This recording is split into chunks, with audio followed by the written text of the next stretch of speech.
Hello everyone, welcome you all to India Scope. तो क्या आप जानते हैं कि भारत का स्वर्ण युग किसे कहा जाता है? नहीं, ना तो ये मुगल्स हैं, ना तो ये मौर्याज हैं, बल्कि ये वो समय था जब विज्ञान, कला, साहित्य और संस्कृति अपने चरम पर थे। तो ये था गुप्त काल। आइए जानते हैं गुप्त साम्राज्य का पूरा इतिहास। तो ये आज का हमारा वीडियो का टॉपिक होने जा रहा है गुप्ता पीरियड, जिनका रीन है 319 एडी से 540 एडी के बीच। तो चलिए देखते हैं। तो हु गुप्ता किंग्स? तो गुप्ता किंग्स कौन थे? तो देखिए, जो गुप्ता पीरियड है वो फोर्थ से लेकर 6 सेंचुरी सी, जिसे कि क्लासिकल एज या फिर golden age of ancient India कहा जाता है। तो देखिए, इन्होंने जो रूल किया है वो है मोर देन 200 ईयर्स, तो 200 साल से भी ज़्यादा इन्होंने रूल किया है। तो इनको देखा जाए तो इन्होंने पॉलिटिक्स, इकोनॉमी, साइंस, आर्ट और लिटरेचर सब में एक ग्रेट मार्क अचीव करा है। अब हमारा जो मेन सोर्स रहने वाला है इनकी हिस्ट्री के बारे में, तो वो रहने वाला है इंस्क्रिप्शन, जैसे कि प्रयाग प्रशस्ति बाय हरिसेन। उसके अलावा कॉइन्स, अकाउंट्स ऑफ फाहियान जो कि एक चाइनीज़ पिलग्रिम था। तो ये सब हमारे सोर्सेज होने जा रहे हैं। ये देखिए, गुप्ता एम्पायर ये उतना बड़ा तो नहीं था जितना मौर्यन साम्राज्य था, लेकिन फिर भी इसकी बहुत अहम भूमिका है because of politics, economy, science, art and literature. आगे देखते हैं। तो इम्पोर्टेंट रूलर्स की बात करें तो सबसे पहले बात करते हैं इनके फाउंडर की, जो कि थे श्रीगुप्त।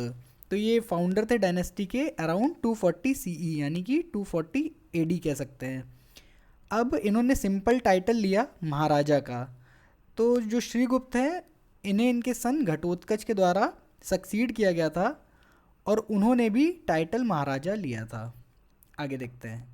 इसके अलावा एक ग्रेट रूलर की बात करें तो वो थे चंद्रगुप्त, जिनका रेंज जो था वो था 319 से लेकर के 334 एडी के बीच में। तो देखा जाए तो ये फर्स्ट मेजर रूलर थे इस साम्राज्य के। तो ऐसा कहा जाता है कि इन्होंने महाराजा धिराज का टाइटल लिया था। इन्होंने मैट्रिमोनियल अलाइंसेस करे थे, जिसके तौर पर इन्होंने लिच्छवी प्रिंसेस, लिच्छवी जो कि प्रेजेंट डे मिथिला है, लिच्छवी प्रिंसेस कुमार देवी के साथ शादी करी थी मैट्रिमोनियल अलाइंसेस बढ़ाने की वजह से। इनके दौरान से गुप्त एरा चालू हुआ, जिसे 319 से लेके 320 एडी माना जाता है। अब जो गुप्त कॉइन्स थे उन्हें दीनार्स कहा जाता था। तो ये गोल्ड कॉइन्स होते थे, इनके गुप्ता कॉइन्स को दीनार्स भी कहा जाता था। अब चंद्रगुप्त जो थे, इन्होंने अपनी अथॉरिटी इस्टेब्लिश कर दी किस पर? मगध पर। प्रयाग यानी कि ये आपका इलाहाबाद के आसपास का एरिया, प्रयागराज जिसे कहते हैं आजकल, और साकेत यानी कि ये अयोध्या के आसपास का एरिया। तो चंद्रगुप्त ने यहाँ पर अपनी अथॉरिटी को इस्टेब्लिश कर दिया था। ये ग्रेट किंग थे। अब अगले जो ग्रेटेस्ट किंग अगर हम बात करें गुप्ता एम्पायर के, तो वो थे हमारे समुद्रगुप्त, जिनका रीन था 335 से लेकर 380 एडी के बीच में। तो ये ग्रेटेस्ट किंग थे, जिन्हें कि नेपोलियन ऑफ इंडिया भी कहा जाता है। क्यों? इन्होंने इतना ज़्यादा एक्सपैंड करा था और कोई भी युद्ध कहा जाता है कि इन्होंने हारा नहीं था, इस वजह से इन्हें नेपोलियन ऑफ इंडिया भी कहा जाता है। अब इनके कॉन्क्वेस्ट की बात करें तो वो रिकॉर्ड हैं प्रयाग प्रशस्ति, जो कि इलाहाबाद पिलर है, जो कि कंपोज किया गया था by his court poet Harisena. तो ये हरिसेन के द्वारा कंपोज किया गया था, जिसके अकॉर्डिंग ये जो थे ये एक ग्रेट कॉन्करर थे। इस dominion over Sumatra, Java and Malay. तो देखिए, इनका जो शासन अधिकार था वो सुमात्रा, जावा और मलय द्वीपों तक था। तो इससे पता चलता है कि इनके पास एक नेवी थी, क्योंकि अगर इनके पास नेवी ना होती तो इतनी दूर दूर तक इनका शासन अधिकार ना हो पाता। तो इससे हमें पता चल रहा है कि इनके पास एक स्ट्रॉन्ग नेवी भी हुआ करती थी। अब इनकी अगर बात करें तो इन्होंने आर्ट, म्यूज़िक और कॉइन्स को काफ़ी ज़्यादा प्रमोट किया। अब इनके टाइटल्स की बात करें तो इनका टाइटल था कविराज, क्योंकि इन्हें म्यूज़िक बहुत पसंद था। इन्होंने कई सारे कॉइन्स में खुद को ऐसे सितार बजाते हुए भी दिखाया था। उसके अलावा परम भागवत, अश्वमेध पराक्रम और विक्रम, तो ये सारे समुद्रगुप्त के टाइटल्स थे। अब जब इनकी मृत्यु हुई तब इन्होंने अपने एम्पायर को इतना एक्सपैंड कर दिया था कि इनका जो एम्पायर था वो बॉर्डर करता था कुषाण ऑफ वेस्टर्न प्रोविंस, मतलब वेस्टर्न प्रोविंस यानी मॉडर्न डे अफगानिस्तान। तो इनका जो वेस्टर्न बॉर्डर था वो कुषाण के साथ बॉर्डर बनाता था, और वकटाज इन डेक्कन, तो साउथर्न मतलब सदर्न इंडिया में, जो कि सदर्न महाराष्ट्र के आसपास का एरिया है, ये वकटास के साथ बॉर्डर शेयर करते। तो इन्होंने काफ़ी ज़्यादा एक्सपैंड कर दिया था अपने साम्राज्य को। सर्वराज ओ छेट्टा, तो ये केवल और केवल समुद्रगुप्त ही ऐसे गुप्ता रूलर हैं जिनको ये टाइटल मिला हुआ था। ये एक वैष्णवाइट थे, यानी कि वैष्णव धर्म को मानने वाले थे। अब चाइनीज़ राइटर वैंग ह्यूजेन से की बात करें तो इनके अकॉर्डिंग मेघवर्ण जो कि श्रीलंका के राजा थे, उन्होंने एक एम्बेसी भेजी थी, ये इनसे परमिशन लिया था कि वो बोध गया में एक मोनेस्ट्री खोलना चाहते हैं। अब समुद्रगुप्त को सक्सीड किया इनके बेटा रामगुप्त ने, जो कि बहुत बड़े रूलर तो नहीं थे। इन्होंने बहुत ज़्यादा कम रूल किया और ओनली रूलर हैं जिन्होंने कॉपर कॉइन्स इशू करे। तो ये रामगुप्त इकलौते ऐसे रूलर हैं जिन्होंने कॉपर कॉइन्स को इशू किया था। अब रामगुप्त की बात करें तो रामगुप्त एक कावर्ड किंग थे, यानी ये एक बिल्कुल ही कायर राजा थे। शक इन्वेडर से इनकी थोड़ी सी युद्ध हो गया था, जिसमें शक रूलर ने इनके सामने एक शर्त रखी कि आप अपनी वाइफ जिसका नाम था ध्रुव देवी, उसे मुझे सरेंडर कर दीजिए। तो ये इतने कावर्ड किंग थे कि ये इस बात के लिए भी मान गए थे और इन्होंने ध्रुव देवी को शक रूलर के पास भेजने का निर्णय ले लिया था। लेकिन चंद्रगुप्त सेकंड जो कि इनके छोटे भाई थे, उन्होंने क्या किया, ऐसी कहानी है कि वो ध्रुव देवी के भेष धारण करके उस शक रूलर के पास चले गए थे और उसे वहाँ पर जा कर के मार दिया था। और इस बात से ये इतना इन्हें बुरा लगा था चंद्रगुप्त सेकंड को कि इन्होंने रामगुप्त की किलिंग करके खुद थ्रोन हासिल कर लिया और इनकी जो विडो यानी कि इनकी जो वाइफ थी ध्रुव देवी, उससे शादी कर ली। आगे देखते हैं चंद्रगुप्त सेकंड या विक्रमादित्य, ये भी एक बहुत बड़े रूलर थे इस डायनेस्टी के, इस एम्पायर के। अब इनके बारे में बात करें चंद्रगुप्त सेकंड के बारे में, तो इनको विक्रमादित्य का भी टाइटल दिया जाता है और इनका जो रीन था वो 380 से 414 एडी तक रहा। अब इन्होंने शाकास को डिफीट किया, अपना जो एम्पायर है उसे एक्सटेंड कर दिया वेस्टर्न इंडिया तक। इन्होंने काफ़ी ज़्यादा ट्रेड को प्रमोट किया। इनके कोर्ट में नवरत्न थे जिन्हें 9 जेम्स कह सकते हैं, जिसमें कालिदास भी थे। तो कालिदास जो थे इनके कोर्ट पोइट थे। अब इन्होंने भी अपना जो एम्पायर है वो मैट्रिमोनियल अलाइंसेस के द्वारा बढ़ाया। इन्होंने कुबर नाग जो कि नाग डायनेस्टी की प्रिंसेस थी उससे शादी करी और अपनी जो बेटी थी, इनकी जो बेटी थी प्रभा देवी गुप्ता जिसका नाम था, उसकी शादी वकट प्रिंस रुद्रसेन टू से करा दी। तो इन्होंने मैट्रिमोनियल अलायंस के द्वारा काफ़ी ज़्यादा अपने क्षेत्र को एक्सपैंड किया। अब शक डिफीट के बाद गुप्ता एम्पायर जो था एक्सीड हो गया था अप टू अरेबियन सी। तो अरब सागर तक इनके जो बॉर्डर हैं वो बढ़ चुके थे शाकास को डिफीट करने के बाद। अब ये पहले गुप्त रूलर थे जिन्होंने सिल्वर कॉइन्स को इशू किया था। तो इन्होंने सिल्वर कॉइन्स को इशू किया था in memory of victory over Shakas. तो जब इन्होंने शाकर रूलर पर अपनी विक्ट्री घोषित करी तो उस सेलिब्रेशन में, उस मेमोरी में इन्होंने सिल्वर कॉइन्स को इशू किया। अब इन्होंने कई सारे टाइटल अडॉप्ट किए जिसमें है शाकारी और विक्रमादित्य। इनको विक्रमादित्य का टाइटल मिला। अब इनके काल में उज्जैन जो है वो इनकी सेकेंड कैपिटल थी।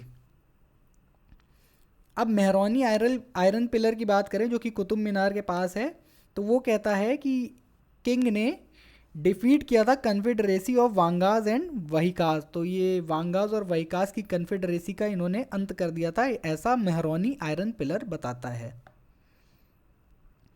अब कुमारगुप्त की बात करें तो ये चंद्रगुप्त सेकंड के बेटे थे। इनका जो रीन था ये 415 से लेकर 455 एडी तक था। ये हैं कुमारगुप्त फर्स्ट। अब इन्होंने नालंदा यूनिवर्सिटी फाउंड करी। ये लॉर्ड कार्तिकेय के वर्शिपर थे, मतलब उनकी पूजा करते थे। अब इनके टाइटल्स की बात करें तो महेंद्रादित्य, महेंद्र सिंह और अश्वमेध महेंद्रा, ये कॉइन के अकॉर्डिंग हमें पता चलता है। तो ये सारे इनके टाइटल्स थे। अब इनके रीन के अंत के दौरान जो हूण थे, हंस जिन्हें कहते हैं, उन्होंने अटैक करा था फ्रॉम नॉर्थ।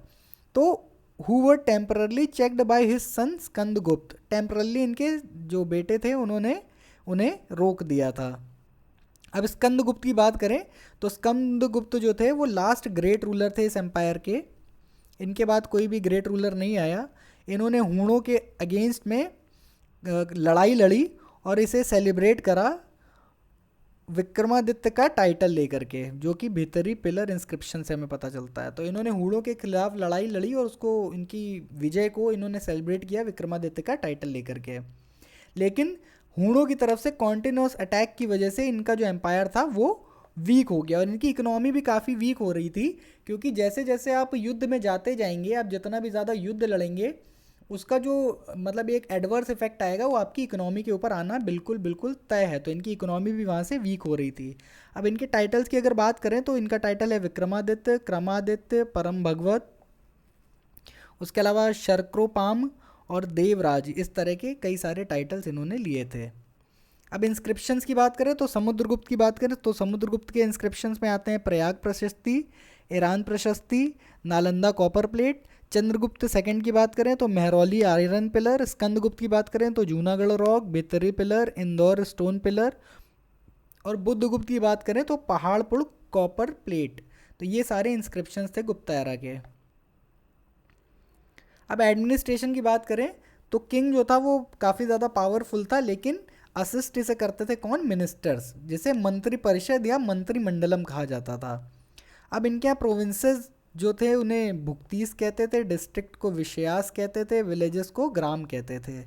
ऑफिसर्स की बात करें तो संधि विग्रहिका जो कि इनके फॉरेन मिनिस्टर होते थे, कुमार अमात्य जो कि ये हाई रैंकिंग ऑफिशियल्स थे इनके, और ऑफिस ऑफ संधि विग्रहिका के बारे में हमें पहले पहले पता चलता है समुद्रगुप्त के अंडर में, जिनके जो अमात्य थे हरिसेन, उन्हें ये टाइटल मिला था संधि विग्रहिका का। तो इससे हमें पहले पहले पता चलता है कि एक संधि विग्रहिका नाम का टाइटल भी था, जो कि एक बहुत बड़ा टाइटल माना जाता है। आगे देखते हैं अदर इम्पॉर्टेंट ऑफिशियल्स की अगर बात करें तो वो है महाप्रतिहारी जो कि चीफ ऑफ रॉयल पैलेस है, और दंड पाशिका जो कि चीफ ऑफ पुलिस थे, विनय स्थितिस्थपक जो कि होते थे चीफ ऑफ रिलीजियस अफेयर्स। उसके अलावा महापिलुपति जो कि थे चीफ ऑफ एलिफेंट कॉप्स, तो जो हाथियों की सेना होती थी उसके चीफ थे ये। अब फिर महाश्वपति, महाश्वपति होते थे चीफ ऑफ कैवलरी यानी कि घुड़सवारों के चीफ। अब इम्पॉर्टेंट भुक्तीज यानी इम्पॉर्टेंट प्रोविंसेस की अगर बात करें तो वो आते थे मगध, वर्धमान, पुंद्रा, वर्धना, तीरभुक्ति, ईस्टर्न मालवा, वेस्टर्न मालवा और सौराष्ट्र। तो ये इनके इम्पॉर्टेंट भुक्तीज या फिर इम्पॉर्टेंट प्रोविंसेस हुआ करते थे। आगे एडमिनिस्ट्रेशन की बात करें तो गुप्ता किंग्स जो थे वो लैंड रेवेन्यू पे बहुत ज़्यादा डिपेंड करते थे, जो कि होता था 1/4 से लेके 1/6 ऑफ द प्रोड्यूस। तो जो भी प्रोड्यूस होता था उसका 1/4 से लेकर के 1/6 जो होता था वो लैंड रेवेन्यू होता था। अब टैक्स को सेन भक्त टैक्स जो था इनके टाइम पे इंट्रोड्यूस किया गया था। अब सेन भक्त टैक्स क्या होता था? इसके अकॉर्डिंग जो आर्मी है वो जहाँ भी रहती थी या जहाँ से भी निकलती थी तो उनके खाने पीने की व्यवस्था जो थी वो वहाँ के लोकल लोग ही कराते थे। इस टैक्स को सेन भक्त टैक्स कहा जाता था। आगे देखते हैं इकोनॉमी की बात करें तो एग्रीकल्चर जो था वो मेन ऑक्यूपेशन हुआ करता था। लैंड ग्रांट्स जो थे ब्राह्मण्स को और टेम्पल्स को काफ़ी कॉमन थे, मतलब ब्राह्मण और टेम्पल्स को बहुत ज़्यादा लैंड ग्रांट्स दिए जाते थे इनके टाइम पे। ट्रेड की बात करें तो काफ़ी ट्रेड फ्लरिश कर रहा था, दोनों तरीके से, इंटरनल भी और एक्सटर्नल भी, specially with south east Asia. तो अब ये गुप्ता पीरियड में साउथ ईस्ट एशिया के साथ इंडिया का बहुत ज़्यादा ट्रेड हुआ था। अब ऑफिसर्स की बात करें, पुस्तपला नाम का एक ऑफिसर था जो कि रिकॉर्ड रखता था सारे लैंड ट्रांजैक्शंस की। अब गोल्ड कॉइन्स दीनार्स की बात करें तो गुप्ता जो किंगडम है, गुप्ता जो डायनेस्टी है, उसकी प्रॉस्पेरिटी को शो करता था कि ये गोल्ड कॉइन्स का यूज़ करते थे। तो इनके गोल्ड कॉइन्स तो काफ़ी प्योर थे, लेकिन उतने प्योर नहीं थे जितने कि कुषाण गोल्ड कॉइन्स प्योर हुआ करते थे। अब भाग टैक्स, अब इनके वेरियस टैक्स की बात अगर करें तो ये भाग टैक्स होते थे जो कि 1/6 ऑफ प्रोड्यूस होता था जो कि राजा के पास जाता था। उसके अलावा भोग टैक्स, तो ये होता था पीरियोडिक सप्लाई, फ्रूट्स, फ्लावर्स और वुड, इन सब की जो पीरियोडिक सप्लाई होती थी राजा को, उसे भोग टैक्स कहा जाता था। मतलब ये पीरियोडिकली होती थी, मतलब जो भी पीरियड चलता हो, मतलब मंथली या फिर 6 मंथली या फिर 3 मंथली, इस तरह से जो चलती थी उसे भोग टैक्स कहते थे। इसके अलावा बाली टैक्स, तो ये वॉलेंटरी ऑफरिंग थी स्टार्टिंग में तो, लेकिन ये बाद में कंपलसरी बन गया था। तो ये पहले वॉलेंटरी ऑफरिंग होती थी कि किंग को अगर कोई कुछ देना चाहे तो वो देख सकता था इस टैक्स के अंडर में, लेकिन बाद में इसे कंपलसरी कर दिया गया था। उसके बाद उपारी कर टैक्स, तो ये होता था एक्स्ट्रा टैक्स हर एक सब्जेक्ट पर, तो ये किसी पर भी लग सकता था। अब ईस्ट पोर्ट की बात करें, मतलब पोर्ट जो होते थे ईस्ट कोस्ट में, उनकी बात करें तो वो हैं ताम्रलिप्ति, घंटाशाला और कांदूरा। तो नॉर्थ इंडिया और साउथ ईस्ट एशिया जब आपस में ट्रेड करते थे तो यही पोर्ट यूज़ होते थे। अब वेस्ट कोस्ट की बात करें तो ये हैं भरूच, चौल, कल्याण और कैम्बे। तो ये सारे जो थे ये यूज़ होते थे मेडिटेरेनियन और वेस्ट एशिया के साथ ट्रेड करने में। आगे देखते हैं। सोसाइटी की बात करें तो इनके टाइम पे वर्ण सिस्टम जो था वो रिजिड हो गया था। सोशल पोजीशन जो शूद्रास की थी वो थोड़ी सी इम्प्रूव होती नज़र आ रही थी। कैसे? क्योंकि इन्हें जो था अलाउ हो गया था एपिक्स और पुराण को सुनने के लिए, और एक नए गॉड कृष्णा की वर्शिप स्टार्ट हुई थी। अब 3rd सेंचुरी ऑनवर्ड से अनटचेबिलिटी जो थी वो काफ़ी ज़्यादा बढ़ गई थी, ये इंटेंसिफाई हो गई थी। कात्यायना जो कि एक स्मृति राइटर हैं, वो पहले थे जिन्होंने अस्पृश्य यानी कि अनटचेबल वर्ड को डिनोट किया था। अब पोजीशन ऑफ वुमेन की बात करें तो ये डिक्लाइन हो गई थी, पॉलीगैमी जो थी कॉमन हो गई थी। अब बहुत ज़्यादा डिक्लाइन नहीं कहेंगे, लेकिन अर्लियर टाइम को देखते जो वुमेन्स की कंडीशन थी वो थोड़ी सी डिक्लाइन हो गई थी। अब practices like child marriage and dowry जो थी वो इंक्रीज होती जा रही थी। कास्ट सिस्टम जो था वो काफ़ी स्ट्रेंथन हो गया था, कास्ट सिस्टम बढ़ रहा था। अब सती प्रथा का पहला एग्जाम्पल जो है वो 510 एडी में यही गुप्ता एम्पायर में देखा गया था, जो कि मध्य प्रदेश के भानुगुप्ता जेरन इंस्क्रिप्शन से हमें पता चलता है। अब वुमेन्स जो थी उनको किसी भी तरह की प्रॉपर्टी रखने से डिनाई कर दिया गया था। वो केवल और केवल स्त्री धन रख सकती थी। वो कि स्त्री धन क्या था? स्त्री धन था ज्वेलरी और उनके गारमेंट्स। वो केवल इतनी ही प्रॉपर्टी की हकदार वुमेन्स हुआ करती थी। अब वैष्णविज्म की बात करें तो वो काफ़ी ज़्यादा पॉपुलर हो रहा था। ये पीरियड था वज्रयान यानी कि तांत्रिक बुद्धिज़्म के एवोल्यूशन का भी। अब इसी टाइम पे जो लक्ष्मी माता है वो विष्णु जी के साथ एसोसिएट की गई, पार्वती माता शिव जी के साथ, और आइडल वर्शिप जो थी वो काफ़ी ज़्यादा कॉमन फीचर हो गया हिंदुज़्म का इस टाइम पर। अब रिलीजन की बात करें तो ये हिंदू रिलीजन को फॉलो करते थे। ये हिंदुज़म जो था वो रिवाइव हो रहा था स्ट्रांगली। उसके अलावा वैष्णविज्म और शैविज्म भी फ्लरिश कर रहा था। बुद्धिज़्म और जैनिज़्म भी कंटिन्यू थे इस टाइम पर। टेम्पल और आइडल वर्शिप जो है वो काफ़ी ज़्यादा प्रोमिनेंट हो गई थी, और पहली बार हमने विष्णु भगवान, शिव जी और अदर गॉड्स की इमेजेस देखी। और उनमें से सबसे ज़्यादा इम्प्रेसिव अगर किसी इमेज की बात करें तो वो थी वाराह भगवान की इमेज। वाराह भगवान जो कि विष्णु जी का एक अवतार कहे जाते हैं, जो कि एक ग्रेट बोर की शेप में है। तो ये जो थी ये सबसे ज़्यादा इम्प्रेसिव इमेज कही जाती है। अब सीटेड इमेज ऑफ बुद्धा यानी कि सीटेड बुद्धा इमेज की बात करें सारनाथ की, तो वो ये डिपिक्ट करता है कि बुद्धा जो हैं वो धम्म की प्रीचिंग दे रहे हैं। आगे देखते हैं। आर्ट एंड आर्किटेक्चर की बात करें तो जो गुप्ता आर्किटेक्चर है वो 3 कैटेगरीज में डिवाइड किया जाता है। पहला तो है रॉक कट केव्स, जैसे कि अजंता एलोरा की केव जो कि महाराष्ट्र में है, और बाघ की गुफाएं जो कि एमपी में हैं। उसके अलावा स्ट्रक्चरल टेम्पल जैसे कि दशावतार टेम्पल देवगढ़ का, विष्णु और शिव टेम्पल्स। तो कई सारे टेम्पल्स भी हैं जो गुप्ता काल पे बने हुए हैं। तो ये सेकंड इनके स्ट्रक्चरल टेम्पल्स हैं। तीसरी बात करें तो स्तूपास, जो स्तूपास थे जैसे कि मीरपुर खास का स्तूप जो कि सिंध में है, धम्मेक का स्तूप जो कि सारनाथ में है, और रत्नागिरी का स्तूप जो कि ओडिशा में है। अब गुप्ता आर्ट की बात करें तो ये classical standard of Indian art कही जाती है। स्कल्पचर की बात करें तो Buddha images at Sarnath, Ajanta paintings, तो ये सारी जो थी ये गुप्ता टाइम्स की स्कल्पचर कही जाती हैं या गुप्ता काल की स्कल्पचर्स हैं। अब साइंस एंड लिटरेचर की बात करें तो आर्यभट्ट जो थे मैथमेटिक्स और एस्ट्रोनॉमी के ज्ञाता कहे जा सकते हैं, जिन्होंने कि कॉन्सेप्ट ऑफ ज़ीरो दिया था और रोटेशन ऑफ अर्थ के बारे में बताया था। ये इन्हीं के कंटेम्प्रेरी थे। उसके अलावा कालिदास जो कि फेमस पोएट थे, जिनके जो वर्क हैं वो हैं अभिजान, शकुंतलम और मेघदूत, ये कालिदास के ही हैं। ये देखिए पीछे हमने डिस्कस भी किया था, ये 9 रत्नों में से एक थे। और अदर स्कॉलर्स की अगर बात करें तो वाराहमिहिर, अमार सिम्हा, नालंदा यूनिवर्सिटी की बात करें तो वो भी एक सेंटर बन गई थी लर्निंग का। तो ये साइंस और लिटरेचर भी इसमें काफ़ी ज़्यादा फ्लरिश कर रहा था। ये हमारे आर्यभट्ट और ये हैं सुश्रुत। आगे देखते हैं। अब ये कुछ नोट हैं, कुछ इंपॉर्टेंट पॉइंट्स थे वो मैंने यहाँ मेंशन कर दिए हैं। जैसे कि मनुस्मृति है जो कि इंग्लिश में इंस्टीट्यूट्स ऑफ हिंदू लॉ के नाम से ट्रांसलेट करी गई है, ये किसने करी है? विलियम जोन्स ने करी है, और इन्होंने ही अभिजान शकुंतलम को भी इंग्लिश में ट्रांसलेट किया था। किसने? विलियम जोन्स ने। अब कालिदास जो है उन्हें शेक्सपियर ऑफ इंडिया के नाम से जाना जाता है। कामसूत्र जो है वो अर्लीस्ट बुक है किस पर? सेक्स पर।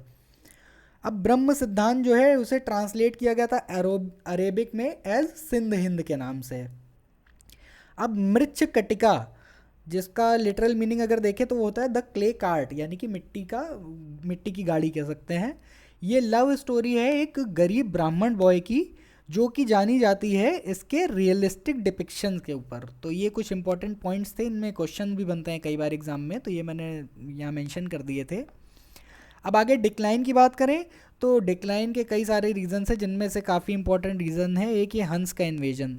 तो हम देख रहे थे हंस कॉन्टीन्यूसली अटैक कर रहे थे, जिसकी वजह से इनकी इकोनॉमी भी काफ़ी वीक हो रही थी, और कॉन्टीन्यूस अटैक्स की वजह से इनकी एम्पायर पूरा वीक हो गया। इंटरनल रिवोल्ट्स हुए जिससे ट्रेड कम होता चला गया, जिससे कि इनकी पावर रिड्यूस होती चली गई, और by mid 6th century AD Gupta rule जो है वो एंड हो गया था, ख़त्म हो गया था पूरी तरीके से।